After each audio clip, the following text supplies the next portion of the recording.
Nobody rocked like AC/DC. I mean, nobody. And they've been doing it for over 15 years. They've just begun the second leg of a highly successful North American tour, and we're happy to welcome them to Rockline. Joining us from Portland, Oregon tonight, Angus Young. Angus, good evening and welcome. Good evening, Bob. How are you? I'm doing great, and it's a pleasure to have you here. And also with you tonight is Brian Johnson. Brian, welcome to the program. Thanks very much, Bob. Nice to be here. It's great to have you. How was Vancouver? I heard you had a couple of gigs up there over the weekend. Very noisy. AC/DC noisy? It was. Gee, what had a big snowstorm. We soon cleared it out. By the way, congratulations on your Grammy nomination. You've been nominated in the Best Hard Rock Performance category. Now, you think you guys might win? I mean, give us an honest answer. You think you got a chance to win that thing? You mean up there with the big ones like Barry Manilow? If we don't start getting worried, I think. Razor's Edge is already double platinum in the U.S. and still growing. I think your biggest record since Back in Black. Any idea why? Why do you think this record's really captured the public's imagination and why it's a special one? Well, one word. It's good. That comes in handy, doesn't it? It does. Also, you had Bruce Fairbairn producing. What was he like, and do you think you're going to work with him again? Yeah, well, at first we thought, oh, this guy's going to be expensive. Yeah. But then when we actually met the man, we found out he was as cheap as us. No, he was good to work with. He's a very professional guy, you know. He says be there at 10 o'clock, and, of course, we come in at 12. But he's been there since 10. That's right. Well, he knows how to fill in the holes, you know, the little gaps you get between the records. between the music. Yeah. Now, I guess one of the things that was appealing about him is that he said, this is AC/DC, and I'm not going to try and change anything. I'm just going to try and make you guys sound as good as you possibly can. Huh? Yeah, well, he said he wanted to also get a lot of the girls interested. He said he wanted to get that up-front, in-your-face sound, you know. And we said, we're your band.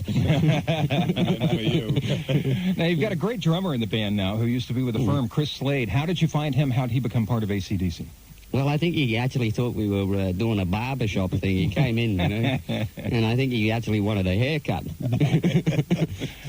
Well, he's a good lad. He just came in and I think he just fitted in with the lads, personality-wise as well as drumming-wise, which is a big plus, you know.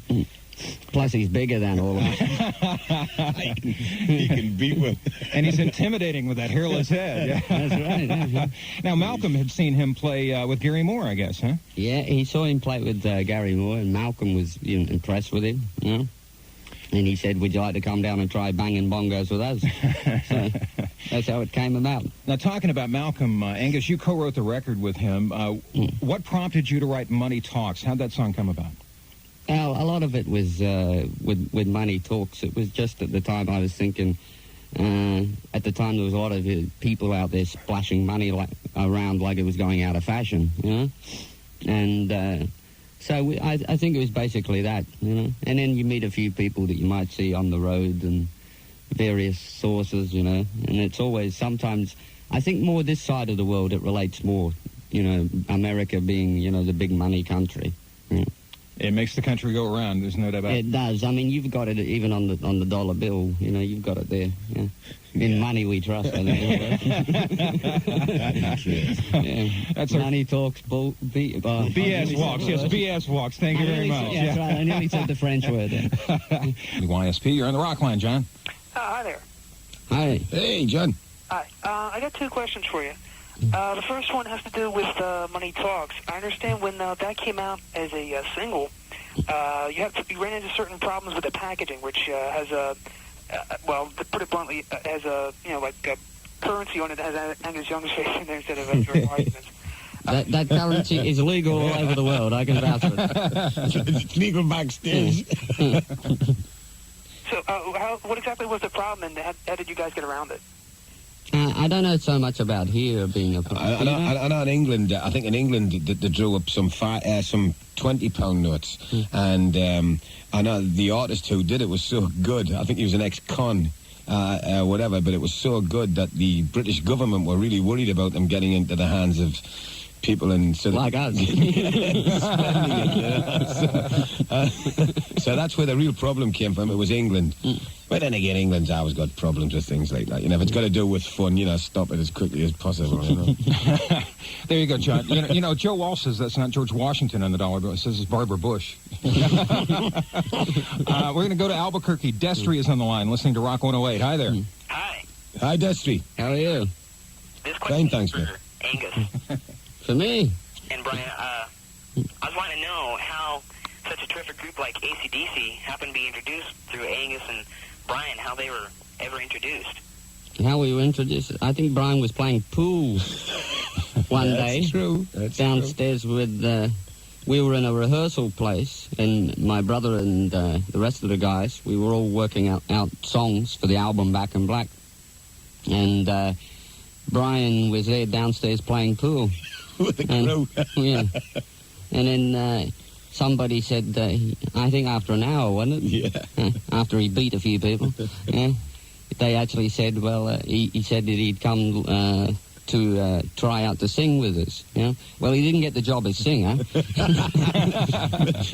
So we said, can you scream? That's really how you guys met each other, huh? Yeah. It was down in South London somewhere. And it's gone downhill ever since. I'm so proud of that, man. This is Dallas. Dallas, welcome to the show. Hi, Angus, Brian. Hi, Dallas. How How's are you? Canada? Great. Good, lad. Okay, concerning the Razor's Edge, why did you and Malcolm decide to write the lyrics to the entire album this time, Angus, and opposed to Brian? Well, I think Brian was basically on holiday in Florida, and we couldn't find him. Well, me and my brother, we had written most to the tunes, and what we usually do anyhow when we write songs, we usually do a rough guideline anyhow when we work melodies out and the things. And it came about basically from that.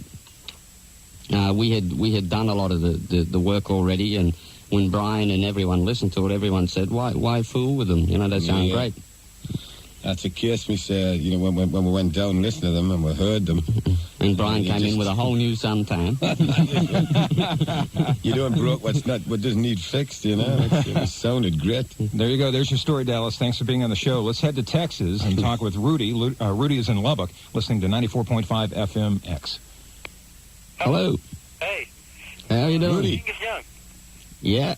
Me and my brother Ricky are the biggest fans you ever had. I mean, we used to act just like you when we were small in 1978. And I'd like to know, my question is, do you feel unrecognized by other guitar players? I mean, you and Brian, you and your brother, y'all are one good guitar players. Do we regard other guitar players, or? Do you feel recognized? Because you always get all the credit, but y'all don't. I mean, that kind of makes me mad. Do you think you've gotten your proper recognition, is basically what he's saying? Well, with AC/DC, we always looked at it as a band, as a unit. So we never really looked at it as solo individuals. We always looked at it as we went on to play as a rock and roll band and all play together. So when usually we start, we all go, well, what time's it? 9 o'clock, right? Start 1, 2, 3, 4, and hopefully we all come in on time. There you go, Rudy. Yeah, hi guys, how you doing? Hi, Jill. How you doing? Oh, this is great. I had a question for Brian. Oh, hang on, wait till I get me thinking cap on. Go. I was wondering how you feel about singing the old Bon Scott songs when you're in concert, because you're doing pretty good. Oh, thanks. Thank you very much. I enjoy them a lot, mate, because I always enjoyed the band before I joined as well, and I love his lyrics. I thought he wrote some great, fun lyrics, you know, one of the few guys who, in my mind, made rock and roll fun. You know, with the band is, you know, that's the kind of thing I like, you know. I don't like all this serious stuff. You saying we were a joke? Get out of here. Walked right into that one, didn't you, Brian? Yeah, Yeah, damn it. Here we go again. Angus had the buzzsaw waiting for you there. JR, thanks for the call. We're going to talk to Tim as we head to South Bend, Indiana. And Tim is listening to 95 WAOR. Hello. Hey, how's it going? Oh, Tim. I got a question for Angus. Mm-hmm. I want How to you know, doing? since you've been married, if that's curtailed any of your women chasing on the road. Is it curtailed any of my women chasing? I think a little, yeah. If you met my wife, you'd know what I mean. Well, that's a heck of a question to ask, Tim. It is, yeah. I'm nearly going to plead the Fifth Amendment. You know? Tim, thanks. We're taking a time out. We're coming back in just a moment. More rock and roll, more talking time with Angus and Brian from AC/DC. Call us toll free at 1-800-344-ROCK. We're talking rock and roll. Hey, guys, how's it going? How you doing, Adam? Thanks. Yeah, I was wondering if you guys were planning on releasing a box set, because you guys been in it rocking for a long time, and I know I'd like to get one. I don't know. There's been talk about it. I suppose it's always, like when you get these box sets, it's usually when somebody's dead or something. You know what I mean? It just seems so final. It's like, well, that's it. There's the box set. Quite often they commemorate 20th anniversaries and 25ths and things like that. I really don't know. I couldn't tell you. I don't think we've not talked about it, Angus. Really, haven't we? Yeah. It's, well, maybe after, marriage or something. Well, Adam will buy one if you put it out. So. Adam, you're asking this question to people who should know. And, of course, we don't. And they have no idea. That's right. Adam, Maybe thanks for the call. They have no clue. Yeah, we don't want to rip you off on the box. We're going to move to Tokyo and take a call from Art. Bay FM 7-8 is our affiliate there. And Art, you're on the rock line. Oh, hello. Hey, Hello, Art. Big fan of you guys there. I was thanks. wondering, I heard when the Berlin Wall came down, there was a surge of AC/DC album purchases, and I was wondering how you felt about your popularity beyond people and other borders. Well, actually, in truth, I had a nephew who was there when that wall, actually, when they came through. So I think he might have been a bit responsible for some of them. Head to the record store and buy these. That's right, yeah. He was selling everything. It is true, though. There was a run on AC/DC music when the wall came down. It just shows you. They couldn't keep him in. It's a nice feeling, though. Nah, it's good. It's a good feeling. Good compliment. All right, thanks for the call. Let's speak with Tim. Tim is located in Little Rock, Arkansas, and he's listening to Magic 105. You're on the rock line with AC/DC, Tim. Hello, Brian Angus. Hello, Tim. Wanted to know what your show is going to be like here in Little Rock, your setup as far as the music goes, and do you find yourselves torn between the old and the new music since you're having such a popularity with your new album? Yeah, we always try to do a balance. We always like to do a bit of mix and match. We always try to play a lot of the old and the ones that, we know that people like very much, and a lot of the new. How much of the new are you playing? About how many songs? Oh, I think it's 21. Maybe more. I think we were on for about 2 hours 15. That's a good question, because it was the same thing we asked ourselves before we started the tour. How many should we do? And rather than just pick the immediate ones, we wanted to do other ones, and that's why the show got longer. And we think it's. I think you'll enjoy it. It's. We're up there for a while rocking, and you'll enjoy it. Yeah, and it's a good show. I mean, everything. We've got a whole. I mean, over the years we've had a few tricks and things, but we got a few more that I've kept up my shorts. And they give away money, Tim.